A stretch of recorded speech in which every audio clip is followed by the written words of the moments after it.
the ovum or the egg or the female gamete, the single cell joins with the male gamete or the sperm. Fertilization, syngamy, occurs, joining of the two, fusion of the two, leading to production of a single cell again called zygote, 2n in nature, diploid. These are 1n, that is haploid. Now, this zygote, the single cell, what happens to it next? It multiplies and multiplies by mitotic divisions, many mitosis. तो SES आएगा, plural, mitosis का plural. तो many mitotic divisions will lead to formation of embryo, that is भ्रूण. तो छोटा सा embryo भ्रूण बन जाएगा, लेकिन उसके सारे सेल सेम है. All the cells are exactly ditto of each other, similar totally. लेकिन इनके बाद क्या होगा कि डिफ्रेंसिएशन होगा इनमें, इन सेल्स में differentiation will occur in the cells. That means they will be assigned functions. Giving functions to the cells means differentiation. So A will be formed. ये पूरी एक कैटेगरी. जब आपको पता है सेल्स का एक group of sales having a common function, क्या कहते हैं उसको? टिश्यू. तो ये टिश्यू बन गया जी. एक हो सकता है ये स्टेम का टिश्यू हो, ये ए वाला स्टेम को रिप्रेजेंट कर रहा है. ये बी वाला रूट का टिश्यू है, रूट्स के अंदर के जो सेल्स हैं, रूट के सेल्स को कर रहा है डिस्क्राइब. ये बी बन गया जी. एक सी नाम का बन गया, लीफ वाले सेल्स बन गए, मीजोफिल सेल्स बन गए. Various tissues can be formed from a single zygote. So can we say that all the cells of a plant are descendants of the zygote? विकास के, डेवलपमेंट के दो प्रोसेसेस होते हैं. सेल ग्रोथ, सेल ग्रोथ तो हुई है, हो रही है, and cell differentiation are the two aspects of development process. तो क्या डिफ्रेंसिएशन जाइगोट से ही हो सकती है? No, even the meristematic tissues found in the root tip and the stem tip keep dividing, and later these cells keep on differentiating. How to define growth? वृद्धि. Irreversible growth, irreversible होती है. Permanent, ये permanent phenomenon है कि एक बार हो गया तो हो गया, बन गया. टेम्परेरी नहीं है, परमानेंट है. Increase in size of a cell, एक सेल का जो छोटा था बड़ा हो जाना, ग्रोथ है. Yes, it is cell growth. और एन ऑर्गन, कोई ऑर्गन बड़ा हो जाए, कोई टिश्यू बड़ा हो जाए. इंक्रीज इन साइज, वॉल्यूम और वेट ऑफ एन ऑर्गन, यानी अंग या इंडिविजुअल, इज कॉल्ड ग्रोथ. जैसे कि एक लीफ है, अगर वो बढ़ गई है साइज में और ऐसे हो गई है कुछ टाइम बाद, क्या इसमें ग्रोथ हुई है? लीफ की ग्रोथ हुई है. Yes, the leaf has shown growth. What about a log of wood which has been put into water? पानी में डाल दिया आपने एक लकड़ी के टुकड़े को और वो स्वेल कर गया. Will it be called growth? No, it can not be called growth because it is no increase in the dry weight of the wood. कोई इंक्रीज नहीं हुई ड्राई वेट में वुड की. ये सिंपली वाटर की entry है, यानी imbibition process है अकरिंग, और ये रिवर्सिबल भी है. And this growth is accompanied by metabolism, metabolic reactions, catabolism and anabolism. Differences between plant growth and animal growth. इन दोनों की वृद्धि में फ़र्क होता है. क्या भाई? एक तो ये कि कौन से वाले दोनों में से उगते ही जाएंगे, उगते ही जाएंगे, कोई रोक नहीं है, सारी ज़िंदगी उगेंगे. All the life they will keep growing throughout, continuous. The plants but not the animals. उनकी नॉन कॉन्टिन्यूस ग्रोथ है, डेफिनेट नहीं है, लगातार नहीं है, क्योंकि कुछ टाइम बाद, after a particular age, after particular years, the growth stops.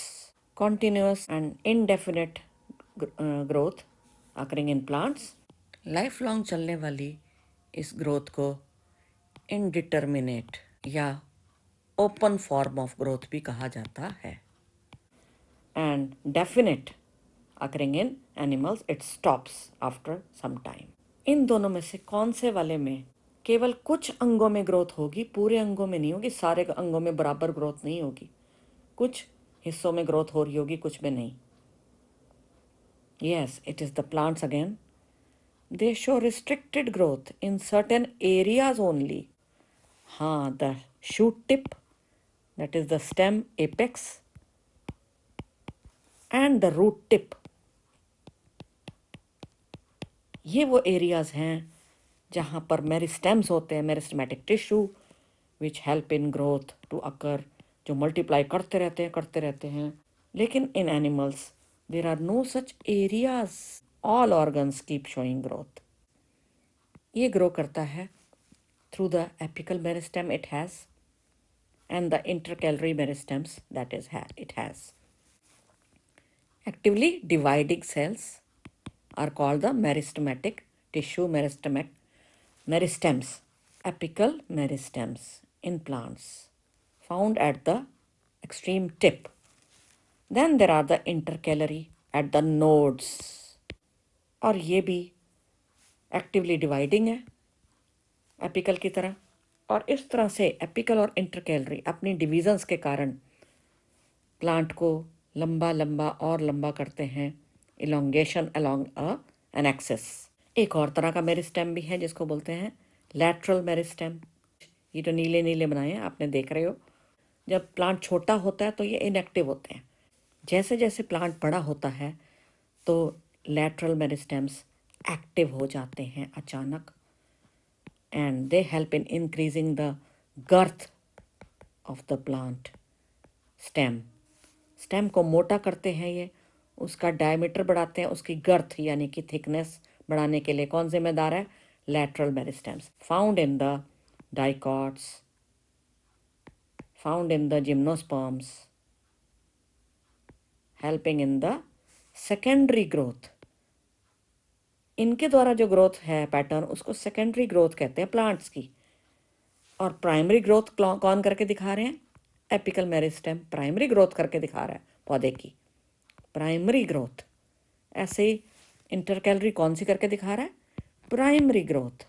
तो आपको पौधा ऐसे तो उगता हुआ दिख रहा है कि हाँ जी ग्रोथ हो रही है स्टेम टिप के कारण, स्टेम एपेक्स के कारण, लेकिन पौधा नीचे भी तो उगता जा रहा होता है, उसकी रूट्स भी नीचे नीचे जा रही होती हैं, प्राइमरी ग्रोथ दिखा रही होती है। And again the primary growth is due to apical meristems. तो क्या इसमें एपिकल मेरिस्टेम मिलेंगे रूट की टिप पे, रूट के एपेक्स पे? हाँ, तो यहाँ पे भी इस एरिया में बहुत सारे एक्टिवली डिवाइडिंग छोटे छोटे छोटे छोटे सेल्स मिलते हैं which are considered very actively dividing cells called meristems. और इसीलिए इसको मेरिस्टेमेटिक जोन बोलते हैं, ये नीचे वाले एरिया को। उससे नीचे देखो रूट कैप बनाया हुआ है मैंने, एक कवर कैप है, ये कवर है जो मेरिस्टेमेटिक जोन को कवर कर रहा है। Secondly is the elongation zone, जिसमें सेल्स जो बन चुके हैं वो लंबे लंबे होने लग जाएंगे, इलोंगेट, बड़े होने लग जाएंगे, ग्रो करने लग जाएंगे। In the elongation zone the stretching of the cells occurs due to the development of vacuoles and the increase in size of the cell vacuoles here. And lastly it is the maturation zone, जहाँ पर जाकर differentiation of the cells takes place of the roots. Differentiation मतलब assigning different functions to the cells, उनकी अलग तरह की shape हो जाएगी और फंक्शन मिल जाएगा। इसको बोलते हैं differentiation occurring in the maturation zone of the root apex. Later on active होने वाले हैं, लेटर लैटरल। तो कुछ समय बाद ये एक्टिव होते हैं, पहले सोए होते हैं इनएक्टिव डॉर्मेंट, उसके बाद एक्टिव, और क्या करेंगे? थिकनेस को बढ़ाएंगे, ये कहाँ कहाँ मिलते हैं मेरिस्टेम्स? डाइकॉट्स में and gymnosperms. In monocots, the secondary growth does not take place in monocots. The differences between primary growth in plants and secondary growth in plants. Which of the two is due to apical and intercalary? Primary growth. Which occurs due to lateral meristems? Secondary growth. That is vascular cambium and cork cambium, the two examples of lateral meristems. Primary growth is the increase in length of the plant, कि पौधा लंबा हो जाए, length of the plant. Increase in thickness, girth, diameter of the stem or the root is the characteristic of secondary growth. Primary growth occurs in all plants. Secondary growth does not occur in the monocots generally. Which of the two is in the initial years? The primary growth, initial growth. And this occurs later in the life, later years growth. Can the growth in plants be measured? क्या growth को मापा नापा जा सकता है? Growth is actually the increase in protoplasm of a cell. What is protoplasm? Nucleus plus cytoplasm, the living components of the cell, are collectively called, along with the organelles, protoplasm. So, can the increase in protoplasm be measured? No, it cannot be. So, there are certain parameters defined by the scientists to measure growth in plants, the factors, the parameters, which will help us in knowing the growth, whether it has really taken place or not. How? These parameters, for example, the cell number. Increase in the cell number is simply growth that can be measured. Increase in the fresh weight of the plant. So, if we weigh the plant, simply any plants that are weighed and later on after growth they are weighed, there will be, of course, increase in the weight in the kgs. That is the fresh weight. It can be a parameter, yes. Dry weight, कि plant को आप सुखा दो, आपको सुखाना पड़ेगा plant को. You will have to dry the plant up by heating it at say 60 degrees Celsius or above, up to 100. So that is how you will obtain the dry plant, and you can, of course, weigh it up to get the dry weight of the plant. If there is an increase, yes, the growth has taken place. Length, quite easy. So there is a plant growing, and after some time, what do? You find that this was 2 centimeters and now it is 5 centimeters. Yes, so length wise you can know whether growth has taken place or not. Same way, the surface area of a leaf, say, or any organ of the plant can be a factor to know whether growth has taken place or not. The increase in volume of the plant, volume of organs of the plant, are again indicator of growth having taken place. For example, it has been seen that the root apex of maize plant is shown to grow a lot of growth. How much? Say in an hour, just in an hour, 17,500 more cells, new cells added up in the root tip. This has been seen in maize occurring. In watermelon, it has been seen that the growth of new cells, it could be 350,000 times more. What has been shown? This yellow colored. This is pollen grain. And can you name this structure, please? The pollen tube. So, can the pollen tube growth be ascertained? It has taken place or not? Yes. By knowing the length of the pollen tube, by measuring the length, increase in length of the pollen tube, you can easily say that growth has taken place in pollen tube.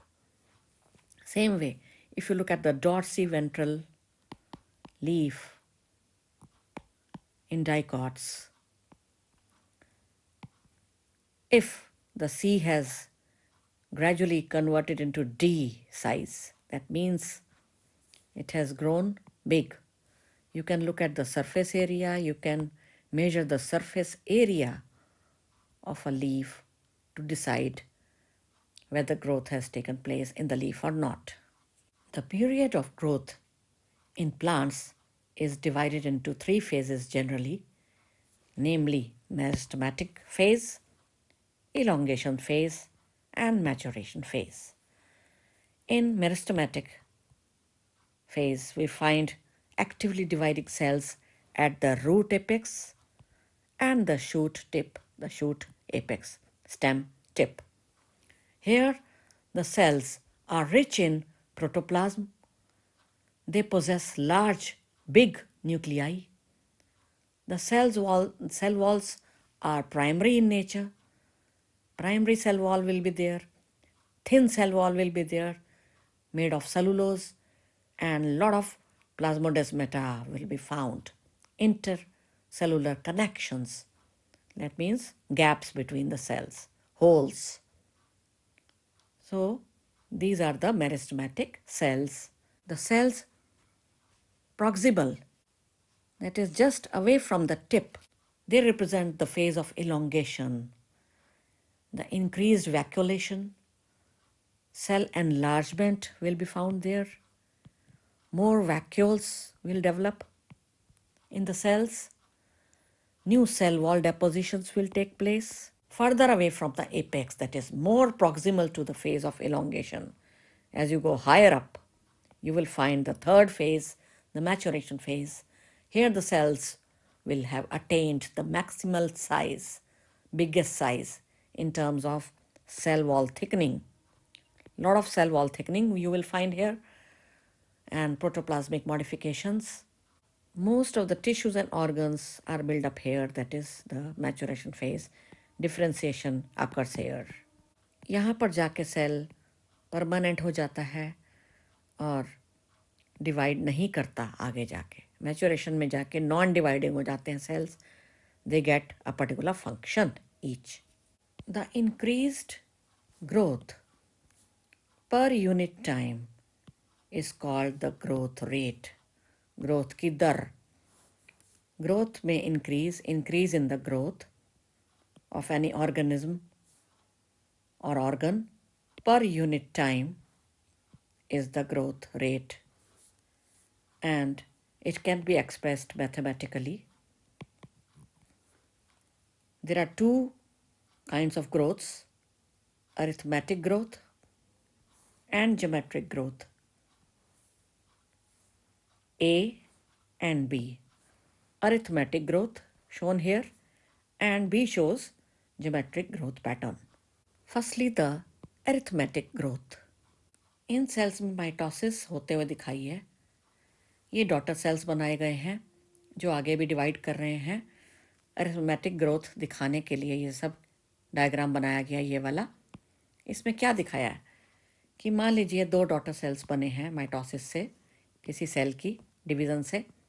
अब इनमें से एक daughter cell, ये वाला, इसने divide करके बनाए ये दोनों.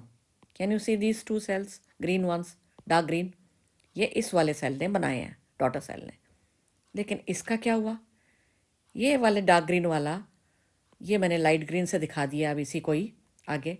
यानी लाइट ग्रीन वाले वो एरियाज हैं जो नॉन डिवाइडिंग हैं cells, which have lost the capacity to divide. Light green वाले वो हैं.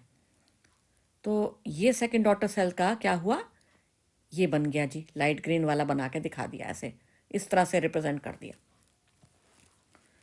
एंड उसके बाद क्या हुआ, उसके बाद ये वाला जो डॉटर सेल था ना, इन दोनों में से, दो डॉटर सेल्स में से ये वाला, इसने तो ये दो अपने daughter cell Hare Hare dark dark वाले बनाए, लेकिन इसका क्या हुआ, ये भी इसी कैटेगरी में आ गया, देखो इसके साथ आ गया, यानी नॉन डिवाइडिंग बन गया।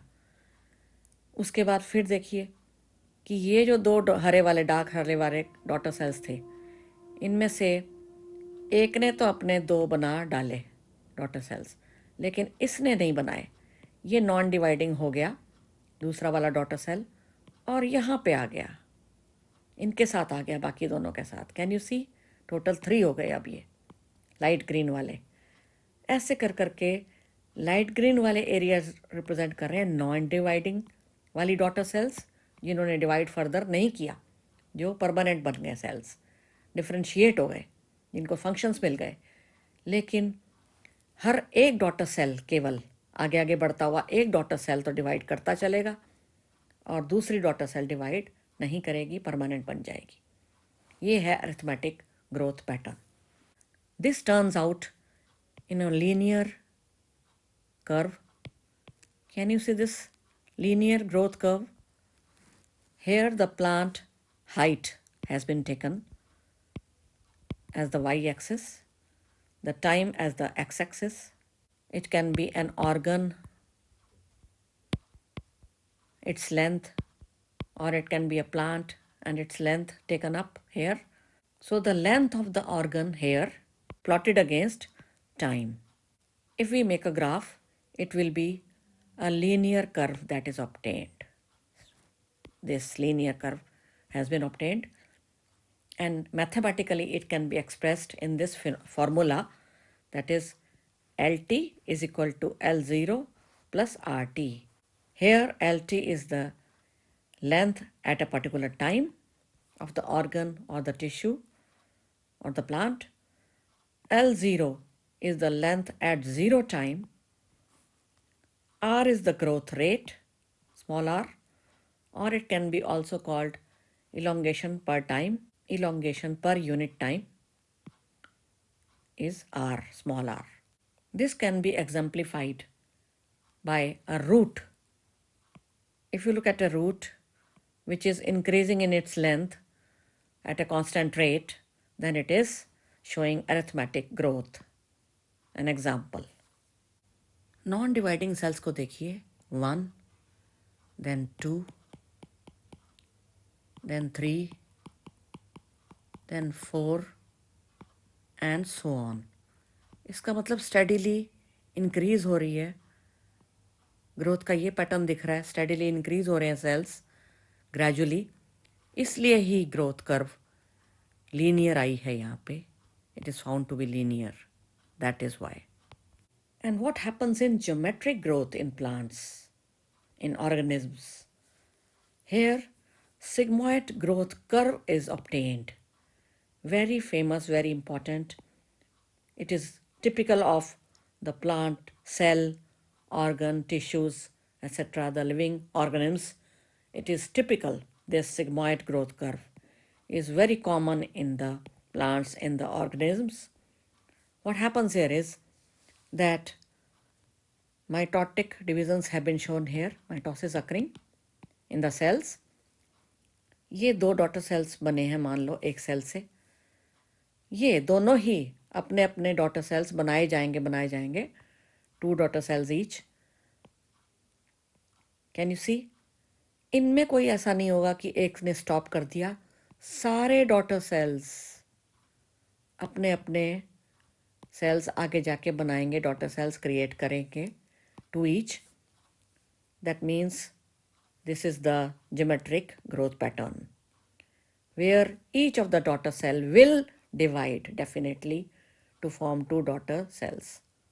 One cell will form 2.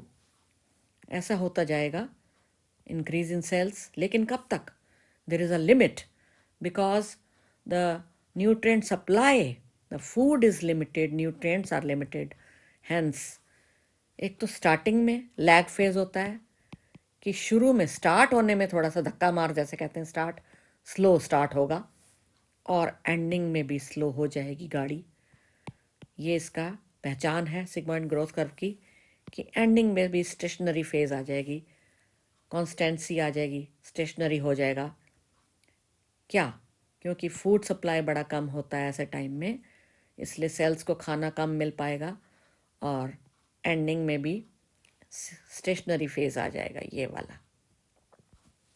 So there are three phases seen here: the lag phase, the log phase, this one, and the stationary phase, this one, phase of constancy. यहाँ पे क्या लिया गया है? साइज या wait of an organ ले लिया और this has been plotted against the time, and this is the curve that you obtain. This curve is called S curve, S growth curve or sigmoid growth curve. The S curve or the sigmoid growth curve, the typical growth curve in organisms, in plants, geometric growth का example है ये। इसमें क्या हो रहा है कि ये वाई एक्सिस पे हमने दिखा दिया किसी सेल को, उसकी ग्रोथ होते हुए दिखाई है, या ऑर्गन की या किसी इंडिविजुअल की पॉपुलेशन। तो ये ह्यूमन बीइंग्स हैं, ये किसी नए एरिया में आए हैं, मान लीजिए माइग्रेट किया है इन्होंने, कुछ ह्यूमंस ने, तो इनके लिए बहुत मुश्किल है यहाँ पे अडेप्ट करना, यहाँ पे रहना। शुरुआत, मुश्किल शुरुआत दिखाई गई है, that is the lag phase, slow growth period in a new area, suppose. So very slow growth seen here, the lag phase. उसके बाद जी खुशहाली आ चुकी है, रिसोर्सेज का पूरा योगदान, पूरा यूटिलिटी हो गई है और अंधाधुंध हर तरह के रिसोर्सेज का यूज़ किया जा रहा है, वाटर का, एयर का, फूड का, आसपास के प्लांट्स का, एनिमल्स का, पूरा सदुपयोग दुरुपयोग सब कुछ शुरू हो चुका है जी। और दैट मीन्स पॉपुलेशन एक्सप्लोजन, पूरा विस्फोट, खूब पॉपुलेशन बढ़ गई है, इंडिविजुअल्स की बढ़ गए हैं बहुत सारे नंबर ऑफ प्राणी। क्यों? क्योंकि बहुत खुशहाली है, बहुत सारे रिसोर्सेज हैं, लूट लो भाई लूट लो, जो हम करे जा रहे हैं आज की जनरेशन। हम आगे के फ्यूचर की जनरेशन्स का नहीं सोच रहे। एक steep linear curve, that is the log phase, second phase, log phase B, maximum growth seen here. And the third, that is C, यहाँ स्लो हो चुकी है ग्रोथ रेट, क्योंकि फूड लिमिटेड था, रिसोर्सेज लिमिटेड थे, अतः डेथ्स शुरू हो गई हैं, खाना मिल नहीं रहा है, भूखमारी शुरू हो चुकी है। Stationary phase is seen here in C. Geometric growth का ही दूसरा नाम है exponential growth. Geometric growth is the characteristic of the living organisms growing in a natural environment. इसको एक फॉर्मूले से दिखाया जा सकता है। So here the formula is W1 is equal to W0 multiplied by e raised to the power RT. Here W0, initial size of the cell or organ, initial size W0. W1, the final size of the weight taken of the plant or the height or the number of cells taken. R, small r, the growth rate, also called the efficiency index. Small t, the time of growth. Small e is the base of natural logarithms. Growth को कई तरीकों से major किया जा सकता है। दो तरीके यहाँ पे बताए गए हैं, एब्सोल्यूट ग्रोथ रेट निकालना और रिलेटिव ग्रोथ रेट निकालना। रेट मतलब दर, यानी टाइम आ जाएगा यहाँ पे component. Total growth per unit time is known as the absolute growth rate, यानी कि जो इंक्रीज हुई है ग्रोथ में डिवाइडेड बाय टाइम। तो अगर ये एक पत्ता है, पत्ता नंबर ए, और ये बढ़ गया है और A1 बन गया है कुछ समय बाद, कुछ टी टाइम के बाद ये A1 में तब्दील हो गया है। तो पहले कितना था इसका सरफेस एरिया 5, उसके बाद कितना है 10 सेंटीमीटर स्क्वायर। तो माइनस करें 10 माइनस 5, ये हो गई इसकी actual total growth in surface area divided by a particular time T, time period. तो ये है इसकी एब्सोल्यूट ग्रोथ रेट इस वाले पत्ते की, ए की। ऐसे ही हम क्या इस वाले पत्ते की भी एब्सोल्यूट निकाल सकते हैं? हाँ, इसकी एब्सोल्यूट कैसे निकालें? ये 50 सेंटीमीटर स्क्वायर था पहले सरफेस एरिया इसका, और ये भी बढ़ गया और B1 बन गया B से विद टाइम, एक पर्टिकुलर टाइम पीरियड टी, और 55 सेंटीमीटर स्क्वायर हो गया अब इसका सरफेस एरिया लेटेस्ट। तो कैसे करेंगे? एब्सोल्यूट ग्रोथ रेट इसकी कैसे निकलेगी? हाँ, 55 माइनस 50 अपॉन टी, यानी 5/T। इसका मतलब दोनों पत्तों की देखा यहाँ पे देखें तो एब्सोल्यूट ग्रोथ रेट दोनों के सेम आ रहे हैं। The next one is relative growth rate. The word relative indicates with respect to something, comparable to something compared to the initial size. Relative to the initial size, the growth rate here has been taken up. तो इसके लिए क्या formula बनता है कि जो growth हुई है ना पर unit time divided by initial size multiplied by 100। तो यहाँ कैसे निकालेंगे भाई? 55 माइनस 50 इज इक्वल टू 5, जो एक्चुअल ग्रोथ हुई है एब्सोल्यूट ग्रोथ इस पत्ते की। रिलेटिव ग्रोथ रेट इसका कैसे निकलेगा? 5 यानी इंक्रीज ग्रोथ जो हुई है in size in surface area divided by the initial size यानी 50, ये रहा इसका initial surface area size, multiplied by 100, percentage है तो 100, मतलब इस तरह से निकलेगा ये। तो क्या हो जाएगा? ये 10% इंक्रीज हुआ है इसका। ये है इसका relative growth rate, 10% relative growth rate of this leaf B, leaf number B. A का निकाल सकते हैं क्या हम रिलेटिव ग्रोथ रेट? हाँ, इसका भी निकाल सकते हैं। Let us calculate. सेम तरीका कैसे भाई? 5 इनिशियल था, 10 फाइनल है इसका सरफेस एरिया, तो 10 minus 5 is equal to 5 divided by the initial that is 5। ये इसका इनिशियल सरफेस एरिया हो गया, 5 नीचे आ गया denominator, multiplied by 100 that is 100% is the relative growth rate for this leaf number A, यानी इसका सरफेस एरिया डबल अप हो गया है। Some essential conditions for growth to happen in plants. What are they? Oxygen is a must. Why? Because with the help of oxygen they will be able to respire, यानी ATP बनेंगे, और ATP का बनने का मतलब है energy, और energy से ही तो ग्रोथ होगी, एनर्जी चाहिए ग्रोथ के लिए। Water plays 2 parts, 2 roles. एक तो ये टर्जिडिटी बढ़ाएगा सेल्स की, जिस भी सेल में होगा उसको ये स्वॉलन कर देगा, स्वेल कर देगा, सेल्स की टर्जिडिटी बढ़ाता है, और उससे क्या होगा? Vacuoles will elongate. उसके अलावा it also has a role in photosynthesis of course, macronutrients and micronutrients to increase the protoplasm, to synthesize the protoplasm. Optimum temperature is required by the plant so that the enzymes may work properly. Hormones, the plant hormones, the phytohormones, auxins, gibberellins, आप 10th में पढ़ के आए हैं, ये intrinsic factor हो गया, and they are needed for growth, you know. उसके अलावा gravity also plays a big role. You know that there is geotropism.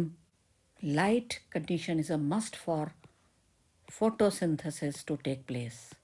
Plant growth के कॉन्टेक्स्ट में कुछ मज़ेदार टर्म्स से मिलते हैं differentiation, de differentiation, redifferentiation. Meristems, meristematic tissues will get converted into permanent. यही है ना डिफ्रेंसिएशन। जब छोटे छोटे छोटे छोटे meristems, meristematic tissues at the tips of roots, tips of stems get converted into permanent cells। De differentiation, de का मतलब है हटना, हट जाना, तो डिफ्रेंसिएशन का हट जाना यानी विपरीत हो गया, यानी परमानेंट टिश्यू से क्या बनाना है अब हमने, मेरिस्टेम्स बना के देखने हैं। ये कहीं पॉसिबल है क्या प्लांट? स्टेम एपेक्स, इसमें एक अजीब तरह के मेरिस्टेम्स होते हैं जो बाद में डेवलप करते हैं। पहले वो परमानेंट सेल्स के रूप में पड़े हुए हैं, देखिए इनएक्टिव होके ये रे परमानेंट सेल्स, राइट। लेकिन after some years they will get converted to meristems, they will form meristematic cells, that is the cambium, vascular cambium, cork cambium, दो तरह के कैम्बियम बनाएंगे जो कि मेरिस्टेम्स हैं, मेरिस्टेमेटिक टिश्यू है। रीडिफ्रेंसिएशन, फिर से डिफ्रेंसिएशन होना, मेरिस्टेम्स के द्वारा परमानेंट स्ट्रक्चर्स बनाना, परमानेंट सेल्स जो कि डिफ्रेंशिएटेड हों, ये वाले फिर से बना देना, फिर से बनाना, तो ये डिफ्रेंसिएशन होगा। और ये किन में होगा? इन वाले सेल्स में होगा ना जो डी डिफ्रेंशिएटेड हो चुके थे। They will show the phenomenon of redifferentiation now, इनके अंदर होगा ये वाला फिनोमिनन। कैसे कि देखो परमानेंट सेल्स ने मेरिस्टेमेटिक कैम्बियम बना के दिखा दिया था, और कैम्बियम का काम क्या होता है? कैम्बियम ग्रो करेगा, मल्टीप्लाई करेगा, मेरिस्टेमेटिक टिश्यू है, और आपको पता है कि अल्टीमेटली तो ये परमानेंट बनाएगा ही ना। ये जो इंक्रीज इन थिकनेस हो जाएगी ना, पूरा ये मोटा मोटा हो जाएगा, देखो तना मोटा हो गया, तो ये क्या बन गए? यहाँ पे परमानेंट सेल्स बन गए ना फाइनली, जिनको फंक्शन असाइन हो गए।